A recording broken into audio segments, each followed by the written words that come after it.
Heartland Flags and Gifts presents Legends and Listeners with Scott Dochterman and Chad Leistikow. Fly 'em high and fly 'em proud. Find your flag at heartlandflags.com. Breaking down the Big Ten from the Channel Seed Studios, this is Iowa Everywhere.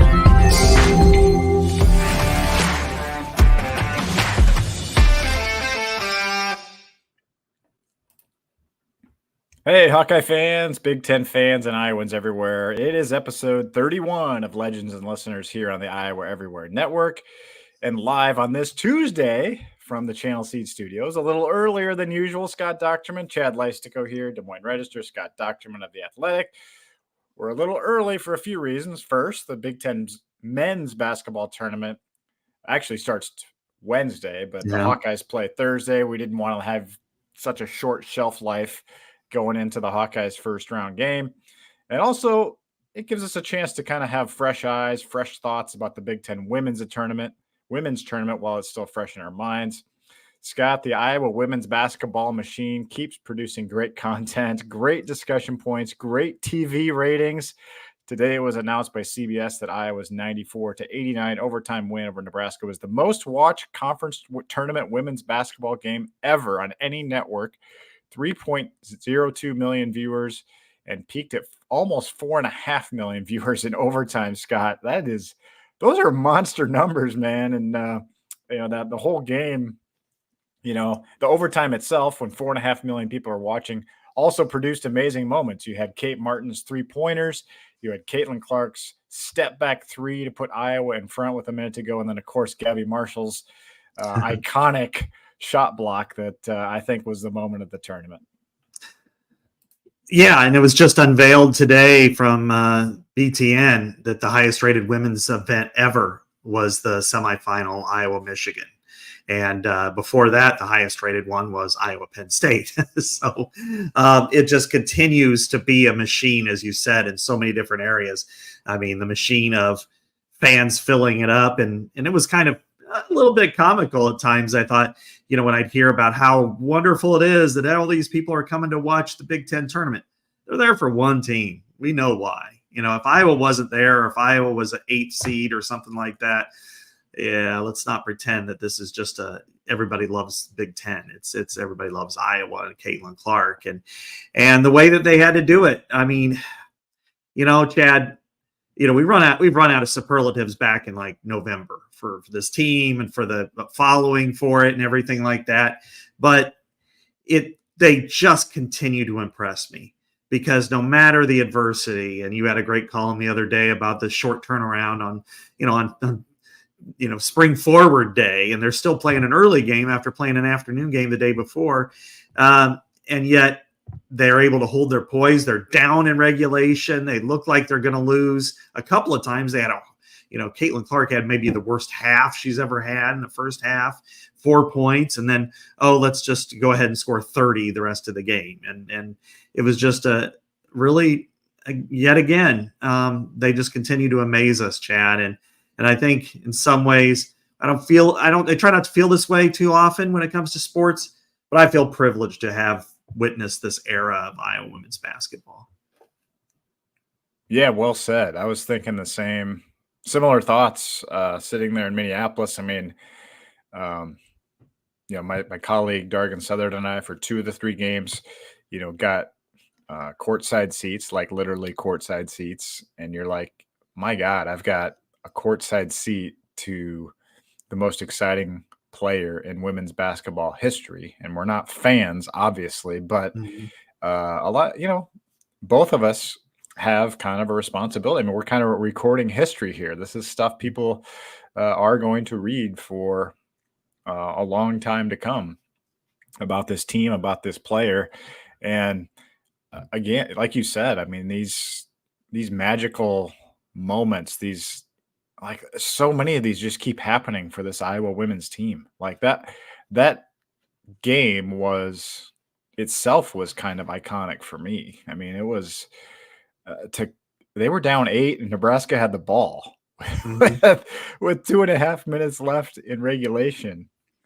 And Iowa came all the way back without even fouling. Like they just came back.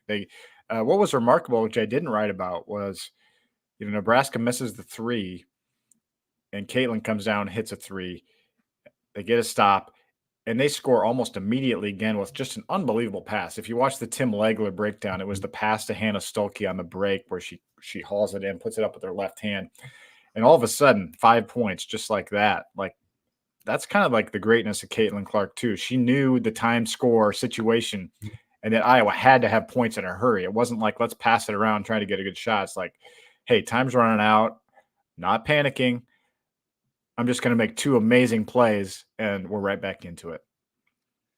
At this point, I don't think there's much hyperbole we can go with making comparisons with Caitlin Clark and the greatest athletes of all time. And, it was kind of a Michael Jordan versus the Jazz in game, 6 of the 898 series, where they were trailing, I think, by 3 and or 2 or 3.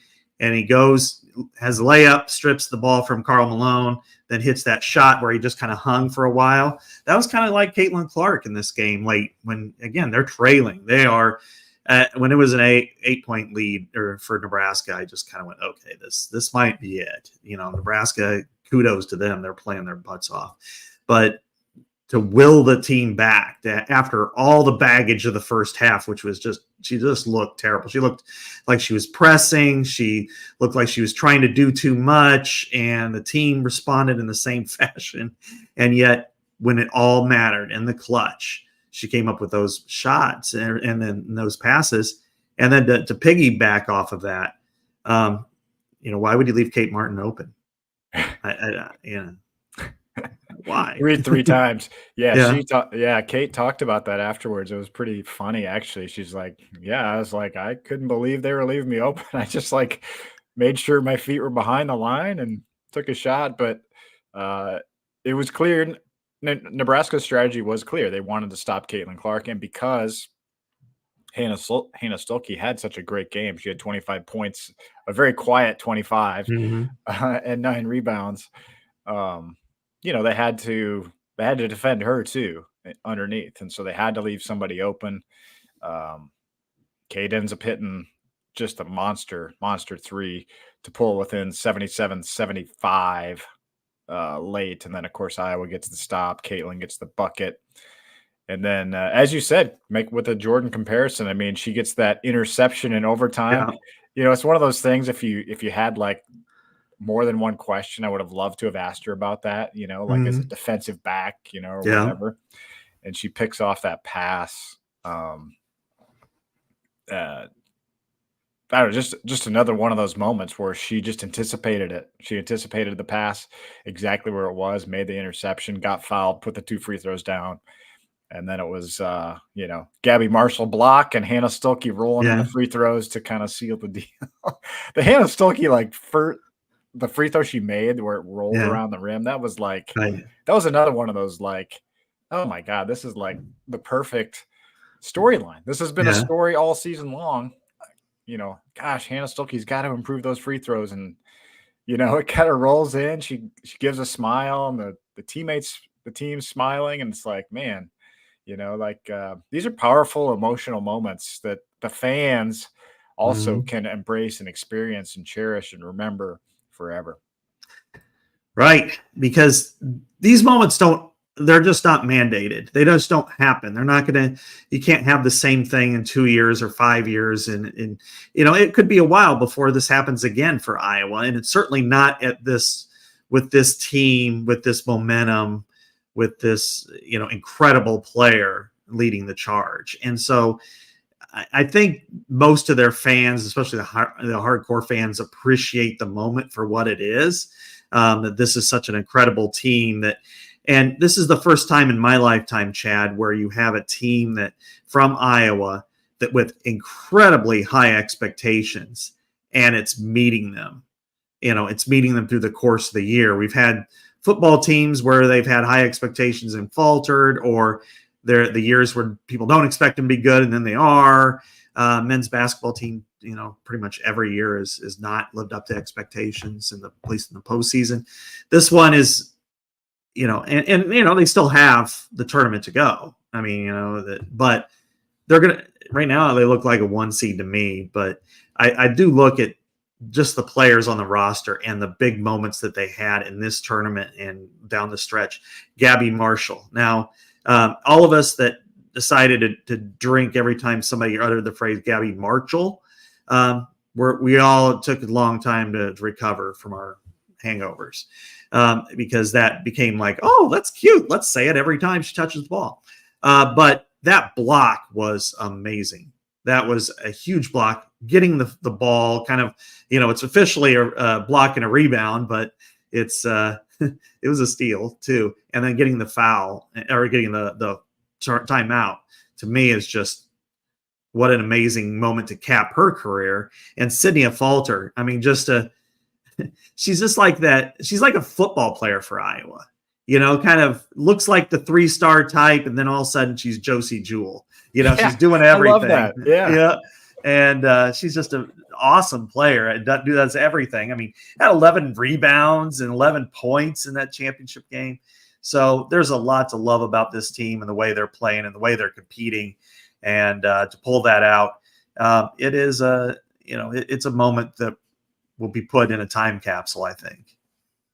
Yeah, absolutely. We're going to talk about the NCAA tournament here shortly, but on the Fulter note, there was another player that was sitting in the media section, or the PR section, I guess, in this case, which was Molly Davis, and she did not play in this tournament.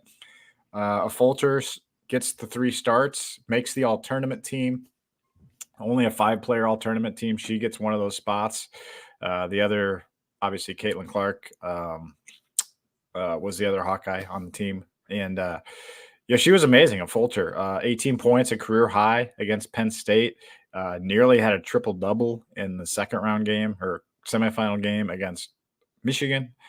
And, that's a great example. And I've got a column going up tomorrow morning.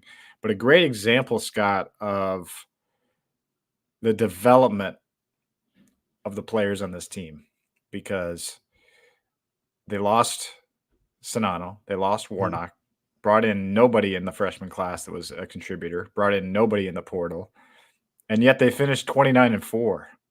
29-4 with the schedule and environments and everything that they had to face this year, the pressure. 29-4.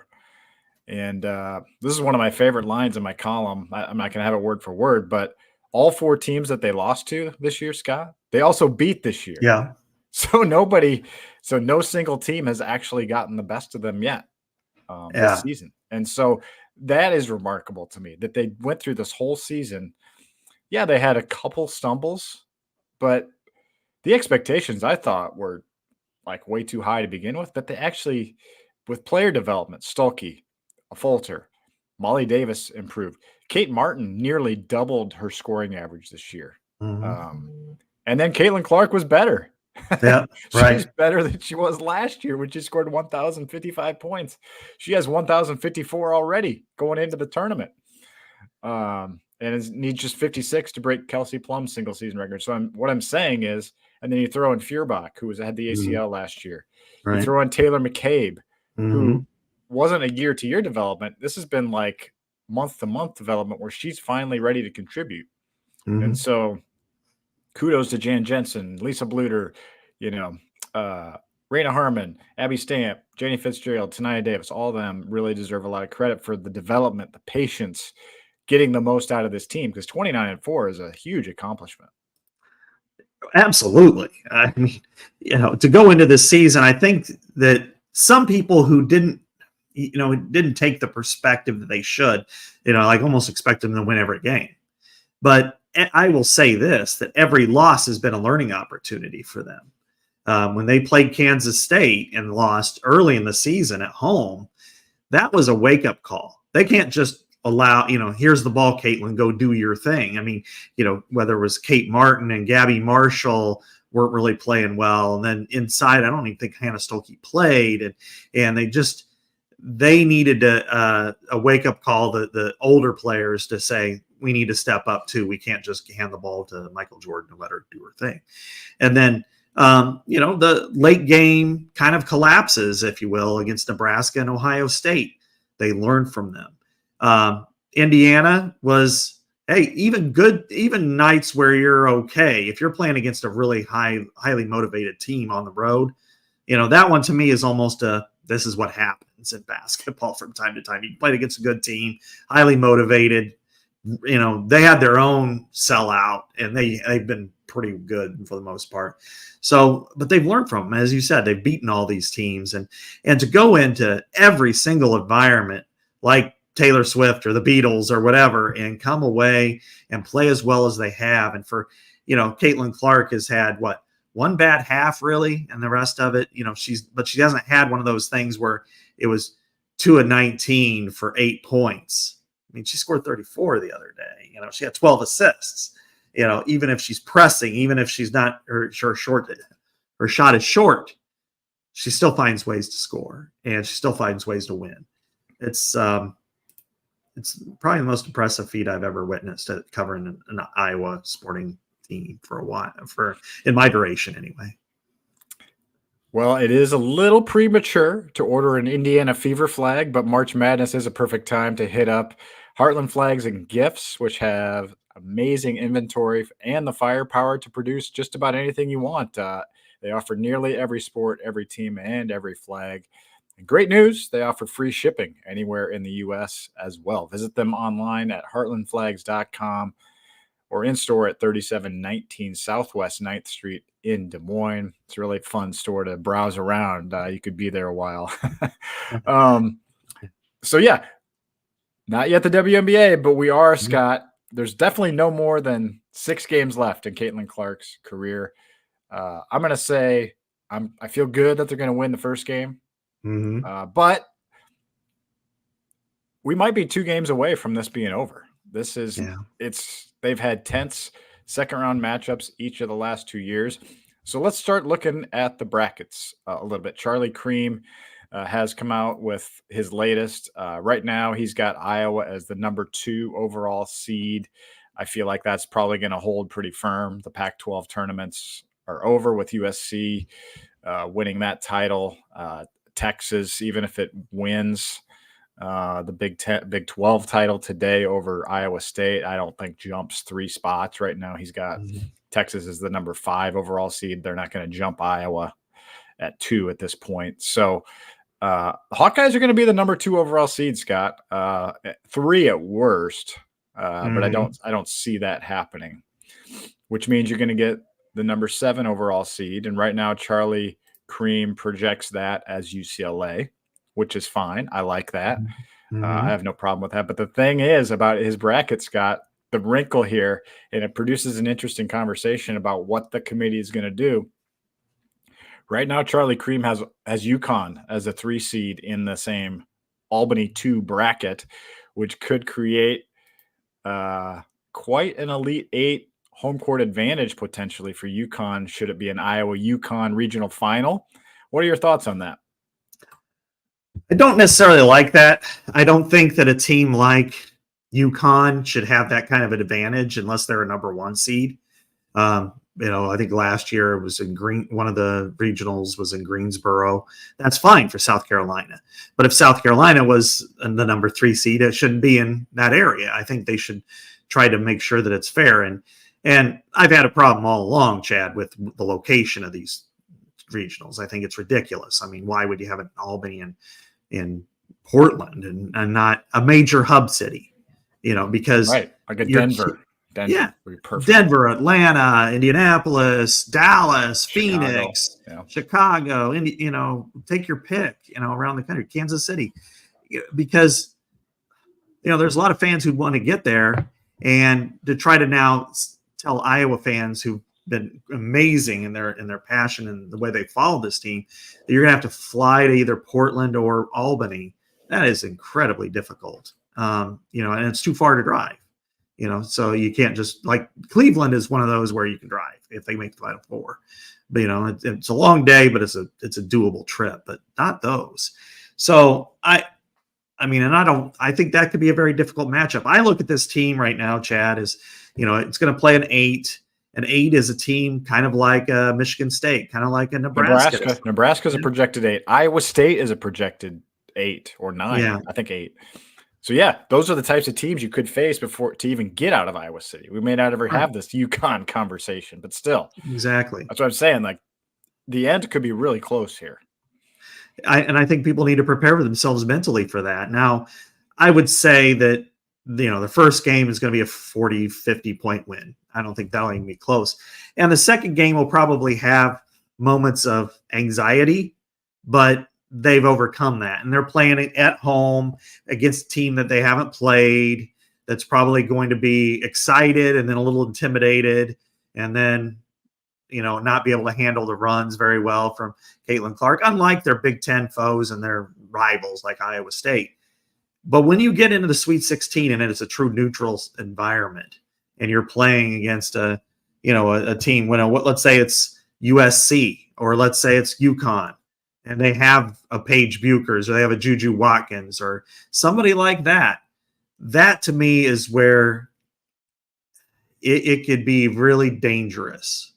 Because they have to play well. And what happened the other day is probably a game that they would lose, against a better team. Nebraska's a good team. I think Nebraska's capable of upsetting somebody, but they also flexed their rivalry muscles a little bit and played Iowa tough, and they wanted to play Iowa tough, and that's understandable. But this team, once it gets into that Sweet 16, it's going to be, it's going to be a grind. Do not expect this team to just walk in, and they may win big, but don't expect it.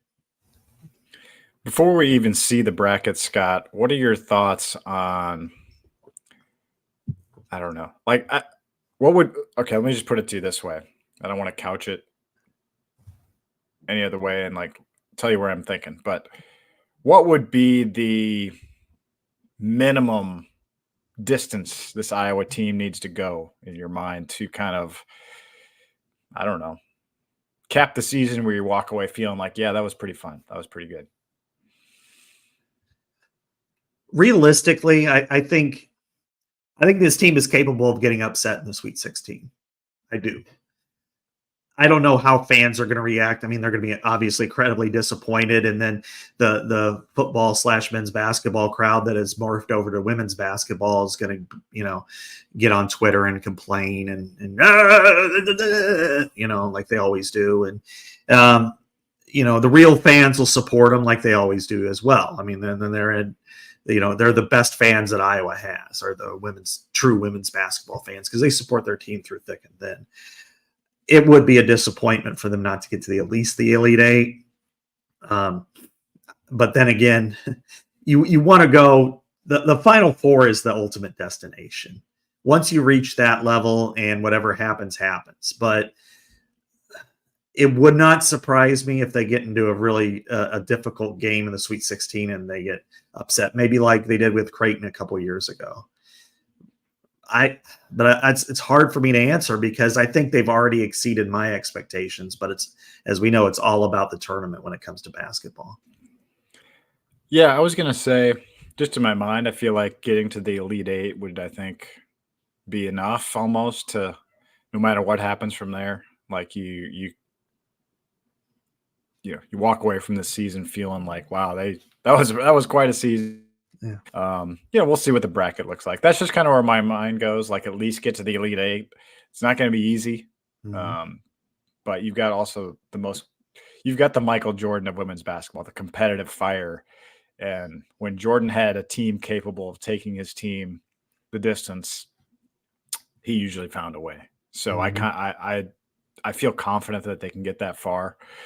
The other 4 or 5 seeds right now, Scott, are, let me just list some off. Again, this is Cream's bracket as of Tuesday. You've got Virginia Tech and Utah in Albany 1, where Virginia Tech, a team I was familiar with. You've got Colorado, a team Iowa played in last year's NCAA tournament in the Sweet 16, and Jenny Baranchek's Oklahoma as 4 or 5. And currently he does have that pair in Iowa's Albany 2 bracket. So that's notable. Colorado gave Iowa plenty of trouble a year ago. That was a tense game.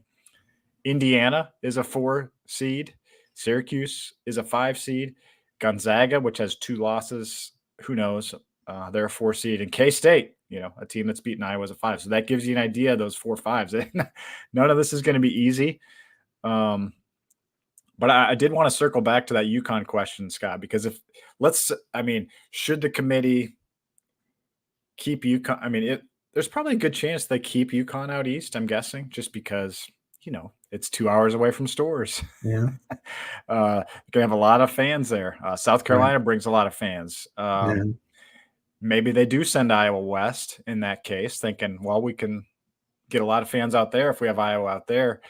But then your 2 seed isn't UCLA, Scott. It's LSU. What would you think of that? Well, TV would love it. I guarantee that. That would be, they'd move an NBA game if they could get Iowa, LSU, and in the Elite Eight. I think they should just sign up for what Charlie Cream has here. That's where I'm at too. That's where I'm at too, because there's no guarantee UConn makes it to the Elite Eight. Yeah. This isn't the UConn of Kia Stokes and Maya Moore. And they're a good team and they could beat Iowa. I'm not suggesting otherwise. And they did 2 years ago? They beat them. Caitlin's freshman year. In the tournament. Yeah. They played them again though, right? Yeah. They played them not last year, but the year before in the November or December or something like that. But, the matchups that he has projected, which I think if you're Iowa, you would sign up for, which is an 8-9. First of all, you're going to blow out Holy Cross or Sacred Heart. And then Florida State, Alabama. Florida State was in Iowa's regional last year and lost to Georgia. I think you take that. You got 2 power opponent teams. They're coming into Iowa City, and you're just going to have to take it. And then Sweet 16 against either Oklahoma or Colorado. Oklahoma had a bad day yesterday against Iowa State, no question. It's just one of those days that happens. But they're not a team that I'm looking at going, yeah, you should be worried about them. Colorado might be a little bit better than that, but if Oklahoma were to win, and then you have, former, be a fun little anecdotal, discussion, and then if you do get to the Elite Eight, you do have UCLA or UConn. That's like playing a Final Four game anyway. So you're just going to have to play your best and hope for the best, and you might have an enemy crowd, which Iowa's only encountered really Indiana, Nebraska. Maryland was Maryland was probably 70-30 maybe. It was a tough environment. Ohio State. Yeah. Charging the court. Before, during, and after the game. But, but this team is used to that. This team has no fear of going to, if they had to go to Stores, they'd do it. If they had to go to Greenville, they'd do it. So or Columbia. I think I would sign up for that bracket. I absolutely would. The LSU, to me, I watched them the other day, even before the fight. And they to me, as long as the farther you stay away from them, the less you have to worry about them, because I think they're the type of team that is going to get upset. Okay. That they just do not have they're not connected. They don't have great chemistry. They have great athletes. But if they're looking across and they see Caitlin Clark in Iowa, they are going to play as hard as they possibly can play. Yeah. Absolutely. So, so to me, that's where you just stay away from them. You don't want to mess with that one. And then wait as long as you can before you play South Carolina, because I do think they're the best team in the country. Well, and that is my last thought here, then we'll throw it to the men. But the benefit of being that 2 overall seed or 3 overall seed, but probably 2, is that you do on the brackets, you avoid South Carolina until the championship game. Last year, Iowa was the top 2 seed, as you recall. So they were the 5th overall seed. So they did line up with South Carolina in the national semifinals. Again, that's another one. Avoid as long as possible. Yeah. Maybe they get upset in one of those 5 games. Maybe along the way, maybe. But maybe you want another shot at it. Maybe you can be the team that beats them again. Yeah. They haven't lost since they faced Iowa. They hadn't lost 42 games before they played Iowa. So that would be a fun little storyline too. But anyway, it's fun. We'll know the women's selection show is 7:00 on Sunday night on ESPN. So stay tuned for that. Scott, I'm going to throw it to you to get us started on the men's conversation. Yeah. First, we're going to talk a little bit about DRF Sportsbook. It's if it's time for a new sportsbook app, choose local, choose better, choose our partner, DRF Sportsbook. There's tons of great things about DRF Sportsbook. You're going to love when you experience it for yourself. It's an Iowa sportsbook through and through, and they're only operating in Iowa, and their customer service is top notch when you need it. Of course, we've got you covered there. Download the DRF Sportsbook app from the App Store or at iowa.drf.com and enter promo code Iowa250 when you sign up to receive a 100% deposit match up to $250 on your first deposit plus an exclusive $50 bet credit after your first deposit. Exclusive deals and markets, daily boosts, everything you've come to love about sports betting. There is something new every day with DRF Sportsbook. DRF Sportsbook has the bets. Terms and conditions apply. Patrons must be over the age of 21 and physically present in Iowa to wager. Gambling problem? Call 1-800-BETS-OFF or visit 1-800-BETSOFF.org. Chad, we're going to talk a little bit about men's basketball. I was there on Sunday night, saw this was the biggest game of the year, frankly, for Iowa and what it wants to do with this season. And it also came about with its flattest performance, at least in the first half of the season. It had its lowest scoring output. It was officially a sellout, but the students were on spring break, so it was more like probably 80% full, and came away with a 73-61 loss to the mighty Illini. And we were pretty positive about this team and where 1 and 4 out of 5, it looked good. I still think it's got a shot, but it's a long shot now. It's like the range has been extended by 150 yards for them. And, and kind of calculating their opportunities to get to the next step, Chad, I look at it like there are about 16 teams for about 6 spots. And they're probably about team 12 or 13 in line right now. And they're playing a team that's also in that mix. Who would have thought that a month ago? Ohio State. And this is absolutely, to me, an elimination game in the first big day of the Big Ten tournament. So were you able to watch the game or just listen to it on WHO on the way back? And what's kind of been your thoughts about this? The glory of YouTube TV allowed me to so I had it on, but I couldn't really watch it, so I would listen. I'd hope not. Listen to the audio, but I had it on, so if something crazy happened, I might just look down for a second and see what happened. But funny little story, like when I crossed the border from Minnesota to Iowa, the Hawkeyes were down 30-9. I was like, wow, that's bad. So yeah, it was not. I think. I mean, there's no question if they lose Thursday, they're not going to make it. I mean, there's no way at 18 and 14, they're not going to get in. I think they probably got to win. Anyway, the game itself, it surprised me that the seniors didn't do more. Peyton Sanford came to play. He's clearly right now their best player. I didn't. A lot of people I know were kind of griping, like, why didn't you bring Brock Harding back in the second half? But, I get it. We've seen Tony Perkins have cruddy first halves before, and he had the foul trouble, and he usually picks this team up and plays well in the second half. He just didn't. He just didn't have a good game. And, Ben Krikke has certainly tailed off. I mean, he started the season like gangbusters. His line, Scott, 2 points, 1 rebound. I mean, you can't do much worse than that as a starter. And then obviously Patrick McCaffrey didn't have his best game either. So those are the 3 guys honored.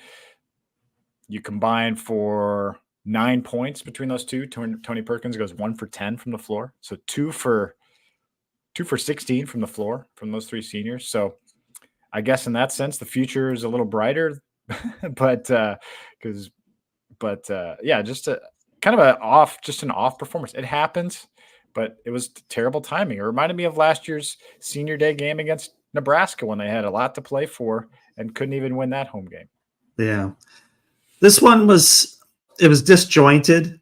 from the get-go. It was as we know, and this is Illinois men's basketball, not football, men's basketball. Probably 25% to 30% of the crowd was in orange, and so they had a major presence. And then there wasn't the Orange Crush either. It was just that the Quad Cities is nearby, that people really get into Illinois men's basketball. Brad Underwood afterwards said that the Hawkeyes, for the scouting report, that Tony Perkins is at the top of the list because he's had some really big games against them. So they had Terrence Shannon, who's by far the best player on the floor. It's not even close, defending him. And he was the best player scoring. He was the best player defending. Perkins got frustrated. He had a monster dunk, but it hit the back of the rim and it bounced all the way to the scorer's table. And there were 2 of 16, the seniors, who were honored. That's not how you draw up senior day. You draw it up like you did with the women the week before. And yes, Peyton Sanford is the best player on this team, no question. And Owen Freeman and Josh Dix played well, I thought, at times, because that is a very athletic team. It's the best. Purdue and Illinois, to me, have separated themselves in the Big Ten. They are the best 2 teams. And then I think you could put 3 through 11 in a jug and it all tastes the same. They're the same team practically. So, but with Iowa, I wrote this afterwards, and I had a lot of fans, obviously some negative feedback, which I expected, that I said, despite the loss, this is Fran McCaffrey's best coaching job. And I said, try to separate the past postseason failures from how far they've come this year. Because when you look at what they did, what they had returning and what they were like in December and kind of middling through the season for part of January, and to put themselves in a position where they're going to have to win 2 to even get in that conversation. But to put themselves into where that first of all, they got a winning record, that they have at least a 500 record in the Big Ten, and to put themselves in a position to where they win a couple of Big Ten tournament games, they're in the NCAA tournament. It speaks to me a lot more than some of the teams where they had great players and really couldn't advance. So, of course, nobody wants to think that way. They just want, Fran McCaffrey stinks, this team stinks, blah, blah, blah. But I'm trying to parse it that way and be as fair as I can. And I do think that this program, that Fran has done his best coaching job, because there was nothing there. I mean, it was just a kind of a warm jello of a team that needed to be molded. And when you had young players and you had older players who were kind of either like Cricky, who came in, or Perkins and Sanford to an extent, and Patrick McCaffrey, who were role players before, and to put, to have that connectedness, I think they're really they've come a long way. And now I think the recency, every time you have a basketball game, it's just like the most recent game is in everyone's minds. But big picture wise, again, this is probably about where we thought they would be, maybe a little bit better than we thought they would be. And they've still got a shot to play their way in. The problem is they face a tougher draw than they would have had they won. They get a 10th seeded Ohio State team that is, since it's fired Chris Holtman, is playing really well. It has good athletes. That's going to be a tough opener. And then you got to face Illinois again. And I think this Illinois team, it could really be a sleeper in the NCAA tournament. I don't know what their seed's going to be, maybe like a 3 or 4, but that could be a team that gets to the Final Four this year, because they've got a lot of capability, a lot of weapons. Terrence Shannon, whether you like him or not, is a great, great player. They're explosive. And Brad Underwood's a good coach. So that's going to be tough to beat them, a fresh Illinois team, Friday night, if Iowa even gets to that point. But at the same time, if they do, they could face a pretty winnable semifinal game on Saturday. So that there is a little bit of a path. Again, the other day I felt like it was win 1, you're probably in. Now I feel like you win 2. I still like Iowa's chances to get into the NCAA tournament. It's going to be tough, but at least they've given this. They're still got a chance, and we know they are capable of playing good basketball. Yeah, I mean their net level is tough, makes it tough for them right now. I mean they're at 60, and it's really hard to climb that hill. And I'm not a big fan of the net setup. I think it just kind of favors, your net is almost what it is on New Year's Day, because you enter league play and everybody just kind of knocks each other off. I mean, look at the Big 12 has 10 teams that are kind of in the top 40-ish, and it's like that's not really fair, but that said, I'm not going to complain about it because Iowa is in the position it's in, and and I think reasonable people can look at the big picture and look at it narrowly with this program and determine, okay, there's Fran fatigue. I agree, there is. Is he a good coach? Yes, he is. And then there are people saying, well, you can't recruit. I'm like, are you kidding me? The Murrays only were first round picks. Luka Garza's only the all-time leading scorer. Tyler Cook was an NBA guy, and Joe Wieskamp and all them. He recruits fine. Don't let him fool you there. But this week in particular, Ohio State is the last team you'd really want to play because they've won 4 straight. They've won 6 out of 8. And this is after they fired Chris Holtman. They're a dangerous team, and their net's higher. They actually have more wins than Iowa. Nobody really would know that, just based on where a month ago it felt like that this was a team just, when we get to spring football, so we can watch it. Now we don't care about playing. But now you're looking at it going, this team could actually get to the tournament. It wins. It beats Iowa. It's on the bubble for sure. And if it wins too, it's in the tournament. So we've seen a lot of more struggles out of Iowa in the Big Ten tournament than success, other than 2 years ago. And I don't know. I don't know what to think because I've seen so many double-digit teams beat Iowa in the first game. But I'll say this to go back to my original point. This team has conquered adversity time and time again. It has really battled. And I expect it to battle. It just has to execute, because we're talking Iowa sports execution. Yeah, it does feel like this team has had a penchant for bouncing back from losses for the most part, especially later in the season. So we'll see what happens. 5:30 on Thursday, is the game. So, and if they win that, they play at 5:30 again on Friday against the Flying Illini. Scott, a little bit of breaking news. Tony Perkins was named second team All Big Ten by the coaches.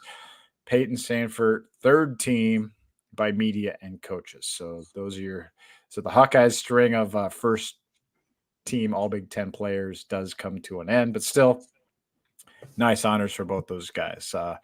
Did want to set aside a moment here to thank our good friends at Steeple Ridge Bourbon during this March Madness. Time to reach for Steeple Ridge, which delivers a high-quality, delicious drinking, award-winning craft bourbon. For example, Steeple Ridge's single barrel bourbon is matured and polished inside small, charred American white oak barrels and creates notes of cherry, vanilla, toffee, and a touch of nuttiness that rounds out the finish. If you don't find Steeple Ridge at your favorite retailer, ask for it by name. Steeple Ridge is distilled, aged, and bottled in Erling, Iowa by Lonely Oak Distillery. Scott, you mentioned football. Let's talk a little football. This is right up your alley. Believe it or not, Kirk Ferentz's spring opening press conference could be as early as Tuesday, as long as Iowa's not in the first 4. I think it will be. That's not long from now. We're going to hear from the head coach, and we're going to be talking football.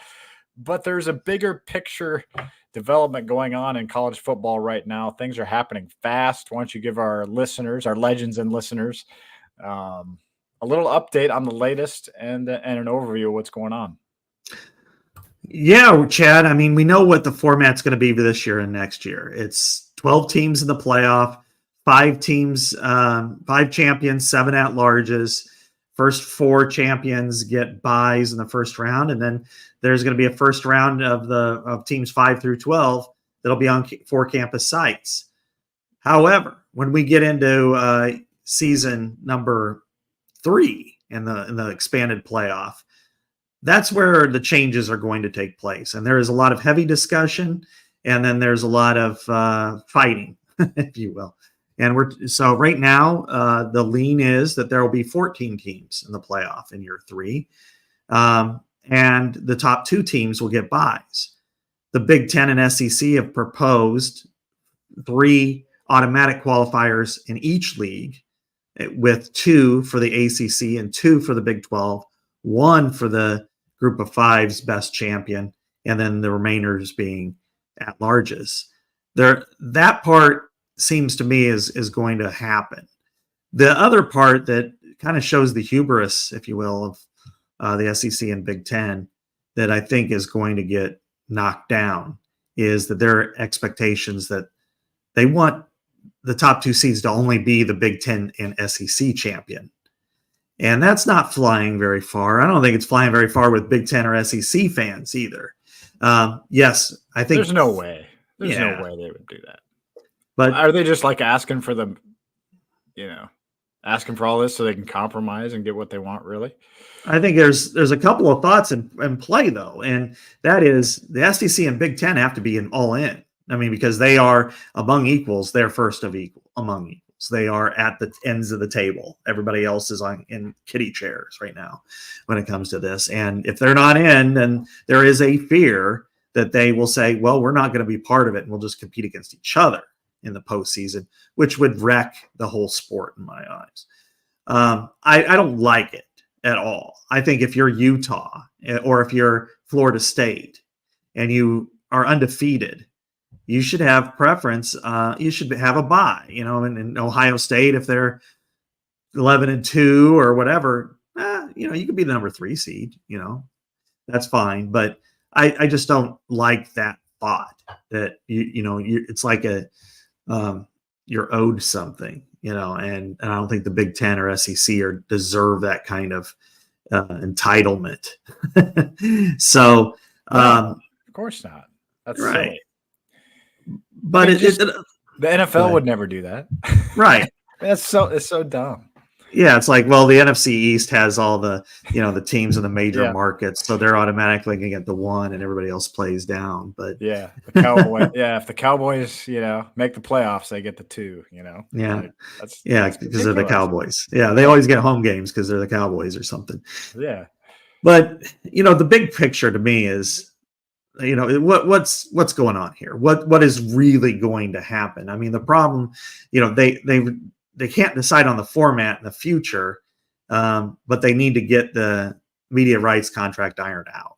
And ESPN's kind of tapped out financially, and the other networks really don't want to have to pay either. So they're kind of entering a weird phase of, college football has just been printing money for so long that it's like these networks are like, we don't have any more, and ESPN's like, well, we got the NBA too coming up here. We got a NFL there, we do have to pay them.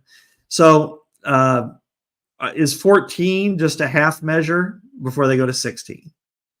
Is 3 gonna work for the Big Ten and SEC, or are they gonna say, no, we demand 4 automatic qualifiers? That, I think, the harmony of that is something that we need to judge and we need to really watch, because yes, football is the pot and the straw that stirs the drink, and it's the drink itself. But tell that to Fran McCaffrey or Lisa Bluter if football decides to do all of this, and then everybody says, well, screw you, Big Ten and SEC. You're not going to be part of the NCAA tournament anymore. Or baseball, good luck. We're not playing you. Good luck with your RPI. That's where, to me, I think you could get a real clear division, because football is football, but to me, the other sports matter to those people in it, and they matter to people watching it. And if you ruin, 30 other sports for one, then what have you accomplished? Yeah, I just don't like it at all. I know I would love to just see the 12-team format play out for a while, and let's see how it plays out. Maybe 12 is just going to be perfect. And you're like, why are we going to 14 again? Like, yeah. And you understand the TV stuff more than anyone, Scott. I mean, it's really just 2 more games, right? I mean, that's all it is 2 more games for the TV networks. So is it really? It's not even really a money grab, is it? Because that can't possibly be worth that much. Split up a bunch of ways or whatever. Right? So is it just about access? Is it just about like wanting to have more teams get into the playoffs, just like getting into the NCAA tournament or whatever? You just want a team like Iowa, of course, would benefit if it goes to 14 versus 12 because you got an extra 2 spots. How many times has Iowa probably been in that 14 range, and maybe not 12? Yeah, it's probably you'd be pretty close there a couple of these recent years. So I get it, but I don't know. Like, I don't understand why we just suddenly have to go to 14. We haven't even started 12. It's more access for the teams. And, whether it's the Big Ten or the SEC, I think there's an underlying fear and mistrust of the committee that if you are, let's say you're Iowa and you're 10-2 in the Big Ten, and you lost to Ohio State and Penn State or something like that. But you've beaten 3 other really good teams, and you're playing in the Big Ten versus Wake Forest or somebody like that, who maybe they have a great year and they're 10-2, or or Iowa State, and they're 10-2, that they don't trust that the committee is going to pick the schools that have the tougher grind, or the same thing with the SEC. In that regard. And I understand that, because I do think that first among equals is kind of where the Big Ten and SEC lie right now with the expansions. But, I also see some other things in work here, Chad. And I think the bowl system may be teetering a little bit, and at least at the upper level, because once these fan bases this year get a taste of on-campus playoff football, it's going to change the entire system. People are going to go, oh, look at this. Imagine, I think Iowa's going to have a really good team this year. Imagine if Iowa is 10-2, 11-1, gets to play a home playoff game against LSU in December. What do you think is going to happen there? Do you think that, and then if Ohio State's the champion, going, we got to go to Miami for a quarterfinal. We got to go to Dallas for a semifinal. And then we got to go to SoFi Stadium for the championship game, or wherever it is. You're asking your fans to foot a lot of money to go to 3 destination locations within a 3 to 4 week period. I don't think it's going to fly. I think once they start seeing playoff football on campuses, and likewise if Ohio State has to go to Bama, or Iowa has to go to LSU, or Auburn goes to Camp Randall in December, I think that's where people are going to want to see. Yeah, no question about it. I think that's going to be really fun to just see that happen, see the matchups come about. Like you said, there could be some really cool stuff. Heck, there's going to be a group of 5 team in there somewhere. Maybe they have who knows? Maybe they even get to host a game if they get to the 8th seed. Let's say like Cincinnati a couple of years ago. Can you imagine something like that? At one of those group of 5 teams, or Coastal Carolina. I don't know. It's just it definitely is all more fun. But and another line on that is there is a fear that for the networks, when you saw like the Fiesta Bowl matchup this year, Oregon versus Liberty, who's going to watch that game? This at least gets 2 more teams, 2 more games. Then it's only one of those matchups. Then you're getting, like Iowa, Tennessee in the Citrus Bowl. Then that's like, oh, okay, that's a decent matchup. People watched it. I think it was close to 7 million viewers. But Oregon and Liberty, they want to prevent that from being in a major window by itself. Yeah, makes sense. Fewer you do solve a few opt-out things probably, because if you're in the playoffs, you're not going to opt out. And so, I don't know. Maybe Tennessee, for example, if they were in that top 14, they wouldn't have had as many opt-outs. Not that it mattered. Sure. Not that it mattered for the outcome of that game. Yeah.